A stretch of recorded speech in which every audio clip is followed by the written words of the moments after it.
नमस्कार साथियों, मैं आपका अपना होस्ट धर्मपाल।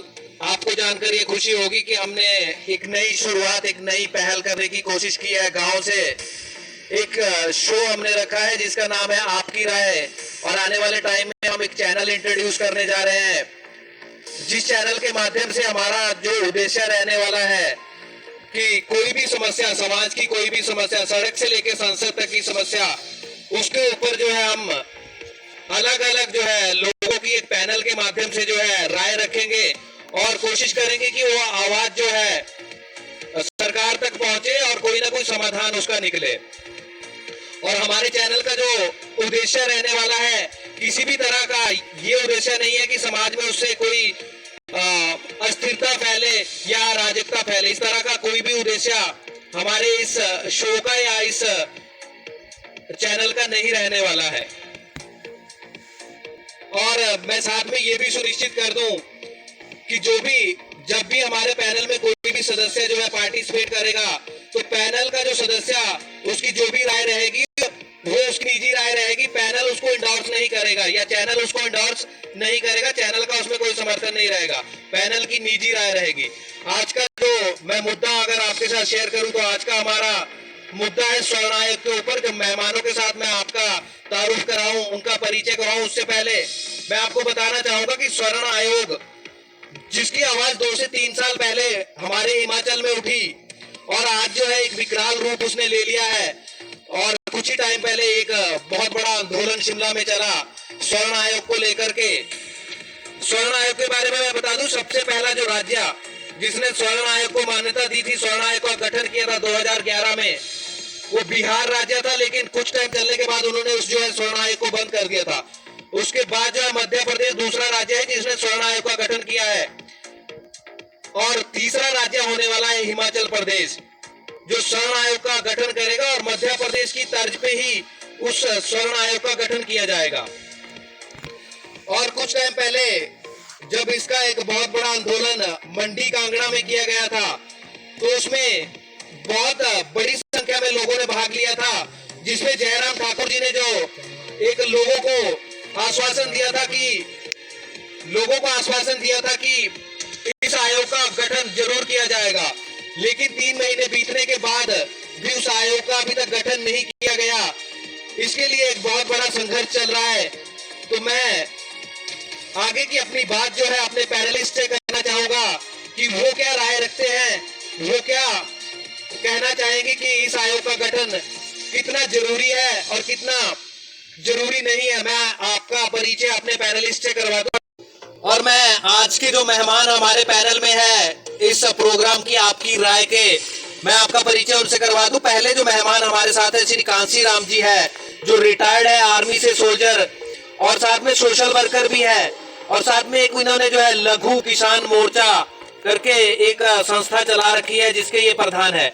दूसरे हमारे साथ जो है मेहमान है देशराज, जो सोशल वर्कर है, साथ में कांग्रेस के समर्थक भी है। तो सबसे पहले चर्चा की शुरुआत करते हैं, और सबसे पहले मैं दोनों का पैनलिस्ट का यहाँ पे स्वागत करता हूँ आपके आज के इस शो आपकी राय में। मैं चर्चा की शुरुआत करना चाहूंगा कांसीराम जी आपसे। तो मैं आपसे जानना चाहूंगा कि आप जो ये स्वर्ण आयोग का गठन करने की मांग जोर पकड़ रही है, आप इसके विरोध में है या पक्ष में है? और अगर विरोध में है तो क्यों विरोध में है, और पक्ष में है तो क्यों पक्ष में है?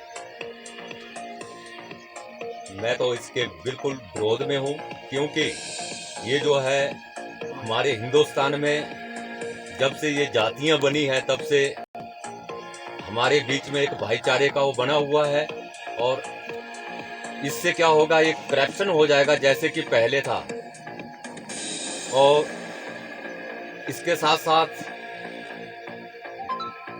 सभी जातियों में करप्शन फैलेगा। जैसे इन्होंने आरक्षण के ऊपर ये चलाया हुआ, तो आरक्षण तो ग्राउंड लेवल पे नहीं मिल रहा है, क्योंकि आरक्षण भी इनको ही मिल रहा है। कहाँ कौन बोल रहा है कि आरक्षण मिल रहा है?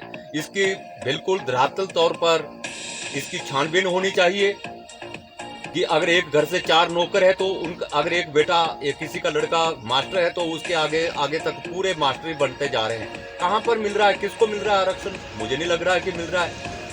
ऐसे थोड़ा भी गरीबी हटेगी। गरीबी को उठाने के लिए अगर इन्होंने करना ही है तो सबसे पहले तो क्या करो, जितनी कास्टें इनको इक्वल कर दो, सबसे पहले कास्टों को हटाओ, तब मैं मानता हूँ कि फौरन सही होगा। एक तो बड़ी मुश्किल से हमारे बीच में जो करप्शन थी पहले वो दूर हो रही है, और ये दोबारा करप्शन फैलेगा मेनली। व्हाट किया अच्छा, जैसे आप बोल रहे हैं कांशीराम जी की आरक्षण को बिल्कुल या तो खत्म कर देना चाहिए, और आप बोल रहे हैं कि धरातल पे अगर देखें तो आरक्षण जो है, जो स्वर्ण है उनको भी मिल रहा है, नौकरियां, टीचर का बेटा टीचर लग रहा है, लेकिन अगर देखा जाए तो वो तो कहीं ना कहीं मेहनत करके लग रहे होंगे टीचर, क्योंकि आरक्षण जो पहले हमारे, मैं आरक्षण के बारे में आपको बता दूं कि आरक्षण जो है संविधान जब हमारा शुरू हुआ था तो उस टाइम में जो है 338 एक सेक्शन है जिसके तहत जो है आरक्षण का एक कानून बना था। तो उसमें तो आरक्षण SC ST के लिए और OBC के लिए, उनके लिए जो सीटें आरक्षित की गई है वो तो उन सीटों पे तो वही लोग जो है अपॉइंट होते हैं, जो उसके अलावा जो सीटें बचती है वही कहीं ना कहीं जनरल लेते हैं फिर। ये बिल्कुल आपने सही कहा है कि उनकी जो सीटें हैं वो उनको मिलती है, मगर मिलती नहीं है, वो खाली रहती है, क्योंकि इतनी उनकी क्वालिफिकेशन नहीं होती है कि वो उस सीट को पा सके। नहीं, ऐसा नहीं है। देखो जो लगे हुए हैं स्वर्णों के, आपने देखा होगा स्वर्णों के भी बहुत सारे जो लोग हैं वो बड़ी बड़ी हायर पोस्टों पे लगे हुए हैं, तो ऐसा तो नहीं है कि उनकी क्वालिफिकेशन नहीं है, क्वालिफिकेशन है तभी तो लग रहे हैं ना। वो भी स्वर्णों के लग रहे हैं, बिल्कुल सही कह रहे हैं। हाँ, तो स्वर्णों के भी लग रहे हैं ना। मेरा कहने का वही तात्पर्य है कि जब स्वर्णों के मान लो लग रहे हैं, वो तो पढ़ लिख के लग रहे हैं, लेकिन जो एक आरक्षण का जो हमारे बीच में चला हुआ है तो उसमें तो फिर कहीं ना कहीं पहले से रिजर्व होती है ना पोस्टें। देखो तो जब मान लो वहाँ पे नहीं, मेरा एक सवाल है, जब मान लो आपको जो है आरक्षण दिया गया है तो एक स्वर्णों ने मांग रखी है कि हमें भी आरक्षण, तो निश्चित तौर पे उन्हें भी दे देना चाहिए। फिर तो मिलना चाहिए, मगर किस स्थिति से? अगर कोई गरीब है, चाहे वो किसी भी कास्ट से आता है, उसको मिलना चाहिए। मगर मैं ये देख रहा हूँ धरातल पर क्या हो रहा है, जिसकी चलती है वो अपनी चला रहा है। अभी देखो आप हिमाचल में कितनी नौकरियां निकली थी, किसको मिल रही है? आप अपने गांव की तरफ ध्यान ले जाओ, किसको मिल रहा है? अच्छा, जैसे आपका बोलना है कि मिलना चाहिए, लेकिन गरीबी या आर्थिकता के आधार पर मिलना चाहिए। बिल्कुल बिल्कुल। आर्थिक रूप से जो कमजोर है उनको मिलना चाहिए, बिल्कुल। लेकिन अगर मान लो इस तरह भी सरकार देखती है कि आर्थिक रूप से जो है जो कमजोर वर्ग है उनको आरक्षण दिया जाए, फिर तो जो मान लो जो बच्चे मेहनत करते हैं, मेहनत के बल पे कुछ हासिल करना चाहते हैं, तो वो तो कहीं ना कहीं पिछड़ जाएंगे फिर। बिल्कुल पिछड़ेंगे। तो उनके लिए फिर कौन देखेगा, उनको कौन देखेगा फिर? अच्छा, मेरा हमारे साथ दूसरे जो पैनलिस्ट है देशराज जी, वो कांग्रेस का समर्थन करते हैं और सोशल वर्कर भी है। तो मैं बताना चाहूंगा कि ये जो मुद्दा शुरू में उठाया गया था तो कांग्रेस के द्वारा ही उठवाया गया था। विक्रमादित्य जी ने इस मुद्दे की पहल करी थी कि स्वर्णों के लिए भी इस तरह का एक आयोग होना चाहिए।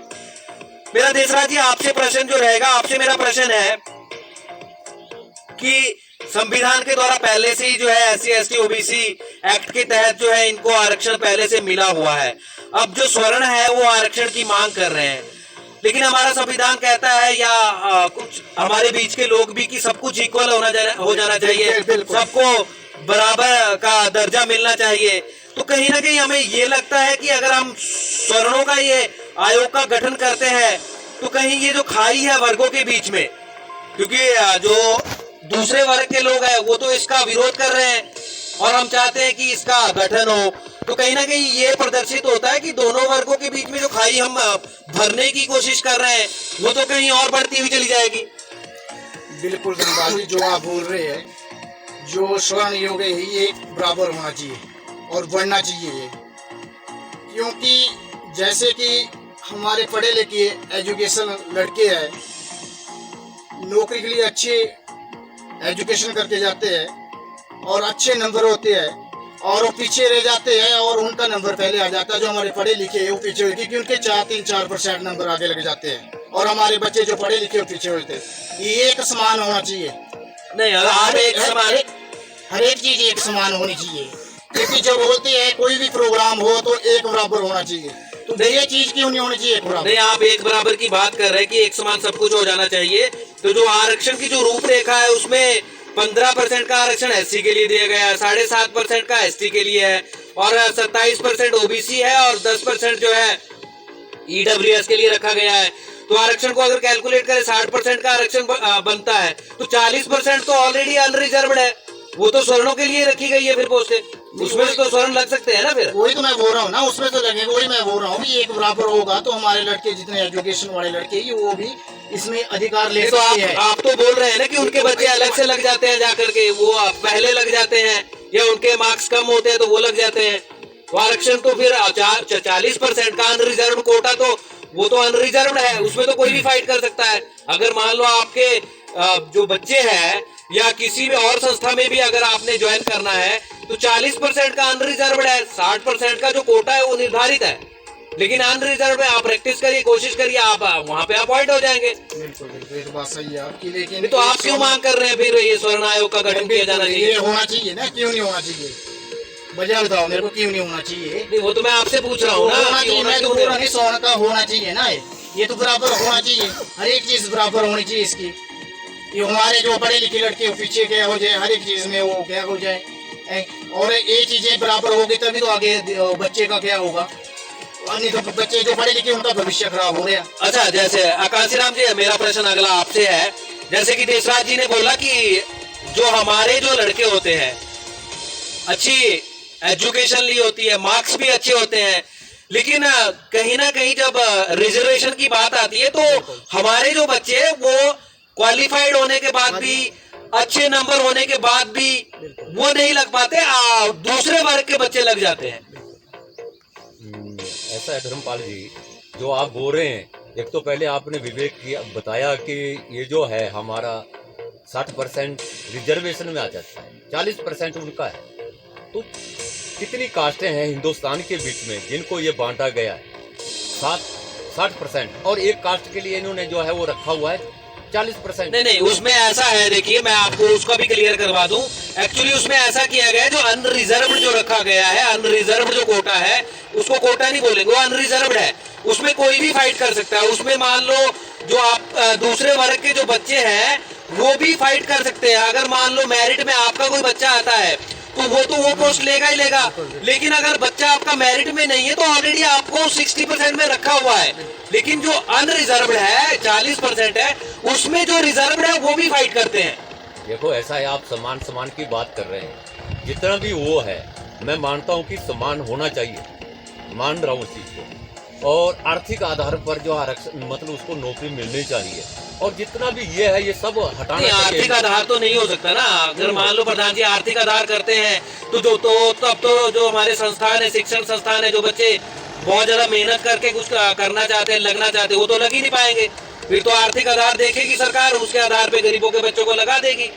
फिर जो मान लो बड़ो जो एक उच्च श्रेणी के जो पेरेंट्स है या उच्च श्रेणी के जो लोग है, उच्च श्रेणी का मेरा मतलब है कि मान लो जो हाईली क्वालिफाइड जो पेरेंट्स है, उनके जो बच्चे हैं वो मेहनत करके लगना चाहते हैं, उनका तो नंबर ही नहीं आएगा। फिर धर्मपाल जी आप जो कह रहे हैं मैं मानता हूँ, वो ऊपर कैसे जा रहे हैं जब उनके पास सभी साधन है, पैसा है, कोई गरीबी नहीं है, तब वो हाई क्वालिफिकेशन पा रहे हैं। नहीं तो वो तो मैं चलो आपकी बात मान रहा हूँ, ठीक है, हाई क्वालिफिकेशन, तो आपको तो इसके लिए फिर ऐसा करना चाहिए कि आरक्षण को छोड़ के कहीं शिक्षण संस्थानों की तरफ जो है ध्यान देना चाहिए कि शिक्षा को फ्री कर दे। फिर तो शिक्षा को फ्री किया जाना चाहिए कि बच्चों को समान शिक्षा सबको मिलनी चाहिए, गरीबी का कोई वो नहीं रहना चाहिए कि कोई भी बच्चा अगर आगे पढ़ना चाहता है तो उसको शिक्षा से वंचित होना पड़े। सरकार की तरफ से तो आरक्षण का सोचना चाहिए ना। हाँ, तो आरक्षण का विरोध तो फिर तो गलत है, फिर तो आपको आरक्षण का विरोध नहीं करना चाहिए। अब मान लो स्वर्ण अगर मान लो अपने लिए कोई कोटा निर्धारित करवा रहे हैं तो आपको तो उसका समर्थन करना चाहिए। फिर नहीं, इसमें ऐसा है ना, जैसे मैंने बताया आपको, अगर ऐसे कहाँ हो रहा है, पहले तो आप ये बताओ कि समर्थन तो तब होगा ना जब ये नहीं, अभी तो देखिए ऐसा है ना कि अब सिर्फ एक आवाज उठी है, अभी तो आवाज उठी, पर ऐसी कहाँ जैसे आप बोल रहे हैं कि उनको देना चाहिए, अगर वो ऐसा हो, सरकार ऐसा करे तो अपने आप ही खत्म हो गया। नहीं, वो तो देखो मुहिम चली हुई है, उसका बहुत बड़ा आंदोलन ने एक रूप ले लिया है। कुछ दिनों पहले एक शिमला में बहुत बड़ा आंदोलन वहां पे हुआ, तो जिन्होंने शुरुआत करी थी रुमित ठाकुर और मदन ठाकुर जी, उनको धर्मपाल जी वहां पे कुछ नहीं होने वाला, जो ये आरक्षण फ्रैक्शन है इससे कुछ नहीं होने वाला है। अगर फिर तो हिंदुस्तान को आपको आगे फिर ले तो- जाना है तो सबको एक निगाह से बिल्कुल देखना ठीक है, पड़ेगा। हाँ, बिल्कुल मैं देखिए आपको मैं बात आपसे बताऊं, सहमत हूँ जी। आप बोल रहे हैं कि कुछ नहीं होने वाला इससे, इसको तभी विकास होगा हमारे इलाके का। नहीं होगा, होगा, ऐसा नहीं है, होगा जरूर होगा, ऐसा नहीं। नहीं, मैं आपसे बिल्कुल सहमत हूँ कांसीराम जी की आरक्षण बिल्कुल खत्म हो जाना चाहिए। तो उसके लिए तो फिर सभी वर्गों को क्या आवाज उठानी चाहिए। मेरा अगला सवाल देशराज जी आपसे है। हाँ जी, हाँ जी। देशराज जी मुझे ये बताइए कि ठीक है, उनके लिए एक संविधान से व्यवस्था की गई थी कि आरक्षण जो है, क्योंकि उस टाइम सिचुएशन ऐसी थी, उस टाइम के हालात ऐसे थे कि ये जो वर्ग था ये पिछड़ा हुआ था वर्ग, ये वर्ग पिछड़ा हुआ था, इस वर्ग को ऊपर उठाने के लिए उस टाइम ये व्यवस्था की गई थी और ये व्यवस्था आज तक चलती आ रही है। तो इनको एक आरक्षण के तौर पर एक कोटा दिया गया था। तो 2019 में जो है एक अमेंडमेंट जो है सरकार की तरफ से किया गया, जिसमें एक EWS नामक कोटा दिया गया जो स्वर्णों के लिए है। अच्छा। 10% का कोटा उसमें EWS है, इकोनॉमिकली वीकर सेक्शन, जो मतलब आर्थिक रूप से कमजोर है। जैसे कांसीराम जी बोल रहे थे कि आर्थिक रूप से जो कमजोर है हाँ, बिल्कुल, उनको जो है बढ़ावा देना चाहिए। तो उसके लिए 10% कोटा जो है स्वर्णों के लिए दे रखा है। हाँ, बिल्कुल दे रखा वो तो दे रखा है हाँ, ऑलरेडी। वो तो दे रखा है ना। आपको स्वर्ण आयोग की क्या जरूरत है? फिर वो तो ऑलरेडी दे रखा है आपको कोटा। हमारे को क्यों नहीं जरूरत? नहीं, वो तो ऑलरेडी आपको 10% का कोटा मिल चुका है ना। 10% नहीं है, ये तो बिल्कुल बराबर होना चाहिए। 10% का कुछ नहीं है। मैं तो बराबर में तो एससी के लिए, बराबर में अगर देखा जाए एसटी के लिए इनको तो अलग से कोटा भी है। मैं तो ये की बात अलग से तो 10% आपको भी अलग से दिया जा रहा है ना कोटा। एक बराबर क्यों नहीं हो रहे हैं? एक बराबर कैसे? वहाँ पे देखिए मैं तो ये बोल रहा हूँ कि ये बढ़ना चाहिए। क्यों बढ़ना चाहिए इसका मैं तो एक बात बोल रहा हूँ कि एजुकेशन के ऊपर बोल रहा हूँ, मैं तो बच्चे के ऊपर बोल रहा हूँ। क्योंकि हमारे बच्चे पढ़े लिखे वो पीछे रह जाते हैं और अच्छे नंबर से एजुकेशन के, और दूसरे बंदे उनको 3-4% नंबर, जो हमारा पढ़ा लिखा बच्चा है वो पीछे रिटर्न घर को आ जाता है। शिमला में जाओ, एंट्री को भर रहा, फॉर्म भर रहा, वो फॉर्म भर के उसने पता नहीं कितने पैसे लगा चुका है, लेकिन वो मेरे बाप से घर में बैठा हुआ है। क्यों नहीं बढ़ना चाहिए? मेरे को ये बताओ, क्यों नहीं बढ़ना चाहिए? एक समान रखना तो एक समान रखो। नहीं तो ठीक है, चलो आप बोल रहे हैं कि आरक्षण क्यों, स्वर्ण आयोग का गठन क्यों नहीं होना चाहिए। तो अगर मान लो स्वर्ण आयोग के लिए सहमति सरकार देती है, स्वर्ण आयोग का गठन अगर किया जाता है, तो जो मान लो जो मेहनत करके आगे बच्चा निकलना चाह रहा है, ठीक है, आपको स्वर्णों को भी उसमें हो जाएगा, क्योंकि जो हमारी राज्य सरकार है उसमें हमारे माननीय मुख्यमंत्री जी ने कहा है कि स्वर्ण आयोग का गठन किया जाएगा, लेकिन जो मध्य प्रदेश का स्वर्ण आयोग का गठन हुआ उसकी तर्ज पे किया जाएगा। तो मध्य प्रदेश में तो यही EWS जो हमारा आर्थिक रूप से कमजोर सेक्शन है, उसी के आधार पर जो है कोटे का निर्धारण किया जा रहा है। तो आपको तो EWS ऑलरेडी मिल रहा है, तो उसी के आधार पर अगर उस आरक्षण को तय किया जाता है तो वो तो ऑलरेडी ले रहे हैं आप लोग। वो तो ले रहे हो, उनको क्या 10% मिल रहा है? वो तो 10% मिल रहे हो। नहीं तो 10% मिल रहा है, तो वहाँ दूसरी साइड में तो अगर एसटी की बात करें, अगर दूसरी तरफ हम एसटी की बात करें, उनको भी 7.5% मिल रहा है। फिर ऐसे क्यों हो रहे हैं? उनके लड़के एजुकेशन वाले लग रहे हैं, टीचर में लग रहे, नहीं सारे लग रहे हैं महाराज, यही नहीं बताओ। लग तो स्वर्णों पे भी रहे ना, लग तो स्वर्णों पे भी रहे, लग रहे हैं, लग रहे हैं ना, जिनके लग रहे हैं, जो ज्यादा लग रहे हैं उनके कहाँ लग रहे इतने? हमारे मैंने तो देखा नहीं अपने गाँव में, यहाँ गए कौन सा देखा? और यहाँ आप ही देख लो और किसके लग रहे हैं।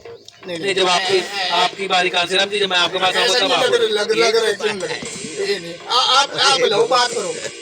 नहीं बताओ कहाँ चला हुआ है, ऐसा कहाँ चलो वोल्ग में लग रहे हैं। वोल्ग की बात छोड़ो, पूरे मेरे को बता दो यहाँ पंचायत में कौन सी जगह पर लगा मेरा भाई कौन सा लगा? मेरी तो बात छोड़ो, हमारे बता दो। ये मेरे को ये बताओ प्रधान जी, मेरे को ये बताओ आप क्यों नाराज, क्यों नहीं बढ़ना चाहिए? मेरे को ये मैंने बताओ, बता दिया इसलिए नहीं बढ़ना चाहिए। क्यों नहीं बढ़ना चाहिए? हम तो ये बोल रहे बढ़ना चाहिए। नहीं बढ़ना जब हम एक बराबर देख रहे, हर एक इंसान को एक बराबर देख रहे हैं। नहीं बिल्कुल देख रहे, मैं तो एक बराबर देख रहा हूँ। कांसीराम जी, मेरा आपसे प्रश्न है, मैं एक बराबर देख रहा हूँ। जैसे आप बोल रहे हैं कि नहीं, स्वर्ण आयोग का गठन नहीं होना चाहिए। एक बराबर का मतलब समानता का अधिकार है, बिल्कुल एक समान बोलने का सबको अधिकार है, समानता का अधिकार है। एक बराबर का जो आपका क्वेश्चन है, चाहे आप जमीन स्तर पर ले लो, नौकरी स्तर पर ले लो, इक्वल करो सबको। नहीं, इक्वल जैसे आप इक्वल की बात कर रहे, तो इक्वल तो नहीं हो पा रहा है ना। जैसे मान लो आप, जैसे आप गरीबी की बात कर रहे थे, अगर किसी के पास बीघा 2 बीघा जमीन है, उसकी खून पसीने की कमाई है। नहीं, वो मैं देखिए सहमत हूँ आपकी उस बात से, ठीक है। आप भाई साहब यहाँ लग पंचायत में बोल रहे हो, आप बाहर नहीं गए। राजस्थान में देखो, एक राजपूत उसके पास मेरे ख्याल 100 एकड़ में तो मकान बना हुआ है, करोड़ों का। उसको कई दिन घूमने के लिए लगेंगे। चलो वो तो नहीं, वो अगर बने हैं, वो तो मेहनत करके बनाए होंगे ना, लेकिन है ना? यहाँ जो हमारी बात हो रही है, आप रही जैसे बोल रहे आपकी बात हैं कि पिछड़ी जातियों में किसका ऐसा है, कहीं नहीं है, पिछड़ी मैंने नहीं देखा है। नहीं, मैंने पिछड़ी जाति की तो मैंने बात नहीं करी, मैंने तो वर्गों की बात करी ना। जैसे वर्ग इसमें भाई आपके वर्ग को ठीक है, जैसे आप बोल रहे हैं कि नहीं मिलना चाहिए कोटा, तो आपके वर्ग को तो मान लो वहाँ पे तो दे रखा है ना 15% कोटा, आपको तो मिला हुआ फैलेगा इसमें। मैं इसलिए बोल रहा हूँ कि इसमें फ्रैक्शन बाजी जैसे पहले हुआ करता था हमारे बुजुर्गों के टाइम पर, वो समय आएगा इसको बढ़ने। देसराज जी, मेरा आपसे प्रश्न है, जैसे मैंने आपसे पहले भी पूछा था कि ठीक है, आप जो है स्वर्ण आयोग के गठन की मांग कर रहे हैं, ठीक है, एक तरफ हमारे वर्गों, दूसरे वर्गों को आरक्षण मिला हुआ है, तो हम एक तरफ तो समानता की बात करते हैं, इक्वालिटी की बात करते हैं, तो कहीं ना कहीं आपको नहीं लगता कि ये जो आयोग के गठन की जो बात है, इससे खाई और बढ़ेगी कहीं ना कहीं हमारी? प्रधान जी, एक बात ऐसी है, प्रधान जैसे प्रधान जी बोल रहे प्रधान जी, हैं एक समान होना चाहिए, तो ये आरक्षण क्यों नहीं एक समान होना चाहिए फिर? अब अभी अभी इन्होंने प्रश्न किया कि एक समान होना चाहिए, बताया अभी अभी, तो एक समान आरक्षण क्यों नहीं एक समान होना चाहिए, तो क्यों नहीं एक बराबर होना चाहिए? नहीं, आरक्षण अगर करते हैं तो आरक्षण से एक समान थोड़ी ना हो जाएगा। आरक्षण से कैसे, जैसे मान लो अभी सरकार निर्धारित कर देती है कि स्वर्णों के लिए इतने % का आरक्षण निर्धारित किया जाएगा, लेकिन जो बच्चे मेहनत से आगे बढ़ना चाहते हैं, फिर वो मेहनत करके क्या करेंगे? फिर तो सरकारी संस्थाएं बंद करनी चाहिए। फिर उन सरकारी संस्थाओं का क्या होगा? मेहनत क्यों करेगा फिर बच्चा? फिर तो उसको पता है ना कि मेरे को आरक्षण के आधार पे नौकरी मिलनी है, या आरक्षण के आधार पे मैं कहीं पे सीट ले लूंगा। नहीं, मैं वही तो बात कर रहा हूँ, और क्या बात कर रहा हूँ, जो पढ़े लिखे बच्चे। चलिए, बहुत बहुत धन्यवाद, समय हमारे को इतनी ही इजाजत देता है। मैं धन्यवाद करना चाहूंगा दोनों पैनलिस्ट का जो हमारे साथ आज इस बहस में जुड़े। आज का जो हमारा शो है यहीं पे हम इसको जो है खत्म करते हैं। और जैसे कि आज का जो हमारा मुद्दा था स्वर्ण आयोग का, आपने देख लिया कि जैसे स्वर्ण आयोग की जो मांग उठी है, तो कहीं ना कहीं लगता है कि स्वर्ण आयोग के बनने से कहीं ना कहीं जो खाई हम दूर करना चाहते हैं, एक समान प्लेटफॉर्म पे लेके आना चाहते हैं, तो वो ऐसा बातों से, और जैसे कि आपने देखा कि ऐसा नहीं दिखता हुआ लगता है, क्योंकि इससे क्या होगा कि खाई और बढ़ेगी वर्गों के बीच में, इससे खाई और बढ़ेगी। और आने वाले टाइम में देखते हैं कि किस किस तरह के जो है रुझान इसके ऊपर आते हैं।